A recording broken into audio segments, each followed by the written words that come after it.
নমস্কার, আমি সুইটি। আজকে আলোচনা করব একটি হোমিওপ্যাথিক মেডিসিন কোষ্টিকা। যারা দীর্ঘদিন ধরে কোমরে ব্যথায় ভুগছেন এবং কোমর থেকে পায়ের দিকে ব্যথা করছে, কারোর বাম দিকের পায়ে বা কারোর ডান দিকের পায়ে দীর্ঘ সময় ধরে দাঁড়ালে বসে থাকলে ব্যথা বাড়ছে, ব্যথা ক্রমান্বয়ে বাড়ে এবং পায়ের মধ্যে ঝিনঝিনে এবং অসাড় অনুভূতি হয়, বিশ্রাম নিলে বা শুয়ে থাকলে ব্যথা কিছুটা কম থাকে। এইরূপ ব্যথা হওয়ার কারণ হচ্ছে সায়াটিকা নার্ভের উপর চাপ পড়া।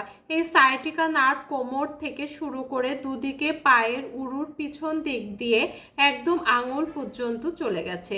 তাই কোনো কারণে কোমরের হাড়ের ডিস্কের সমস্যা হলে বা মাজার হাড় বেড়ে গেলে সে বেড়ে যাওয়া হাড় সায়াটিকা নার্ভের উপর চাপ দেয় এবং নার্ভ ক্ষতিগ্রস্ত হয়, যে কারণে কোমর থেকে পা পর্যন্ত আমাদের এত ব্যথা হয়।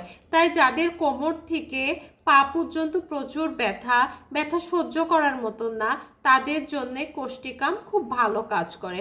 কোষ্টিকাম 200 পোটেন্সি হাফ কাপ জলে 2 ফোঁটা করে মিশিয়ে 1 চামচ সকালে এবং 1 চামচ সন্ধ্যায় খালি পেটে সেবন করতে হবে।